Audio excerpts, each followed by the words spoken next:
ہم لوگ اتنے سخت دل ہو چکے ہیں کہ ہمارے دلوں سے محبتیں نکل چکی ہیں۔ نہ والدین سے محبت رہی، نہ اولاد سے محبت رہی، نہ شوہر سے محبت رہی، نہ بیوی سے محبت رہی، نہ اپنے ہمسایوں سے محبت رہی، نہ ساتھیوں سے محبت رہی۔ محبت ختم ہو گئی، دل کی سختی ہے۔ نہ استاد سے محبت رہی۔ محبت ہوتی ہے نا ایک چیز، محبت ایک بڑا عجیب جذبہ ہے جو اللہ تعالیٰ نے ہر انسان کو دیا ہے، اور اس کا مقام دل ہوتا ہے۔ جو محبت کا مادہ ہے وہ ہے حب، جو محبت کو جو عربی زبان میں کہتے ہیں وہ ہے حب۔ بہت سارے الفاظ ہیں محبت کے، لیکن ایک لفظ جو محبت کا عربی زبان میں ہے وہ ہے حب۔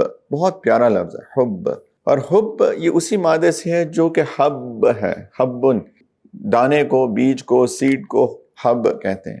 اصل میں یہ ایک بیج ہے جو کہ دلوں میں بویا جاتا ہے اور اس کی حفاظت کی جاتی ہے، اور جب اس کی حفاظت کر کے اس کو پانی دیا جاتا ہے، اس کا خیال کیا جاتا ہے، اس کو بڑا کیا جاتا ہے، تو پھر ایک درخت بنتا ہے، اور وہ ہے محبت کا درخت۔ لیکن ہم نے اپنے دلوں کی حفاظت ہی نہیں کی، نہ ہی وہ جو اللہ نے اس محبت کا بیج ہم سب کے دلوں میں پڑا ہوا ہے، اس کی حفاظت نہیں کی گئی، اس کو پانی نہیں دیا گیا، اس کا خیال نہیں رکھا گیا، اور یہی وجہ ہے کہ ہمارے دلوں کے دل سخت ہو گئے۔ قرآن گواہ ہے اس کا۔ ثم قست قلوبکم من بعد ذلك فهي كالحجارة او اشد قسوة۔ اللہ تعالیٰ نے فرمایا اس کے بعد ان کے دل سخت ہو گئے، پتھر کی طرح سخت، بلکہ پتھر سے بھی زیادہ سخت، کہ پتھروں میں بھی اللہ تعالیٰ فرما رہے ہیں کبھی کبھی پانی پھوٹ پڑتا ہے، کبھی وہ بھی اللہ کے خشیت سے گر پڑتے ہیں۔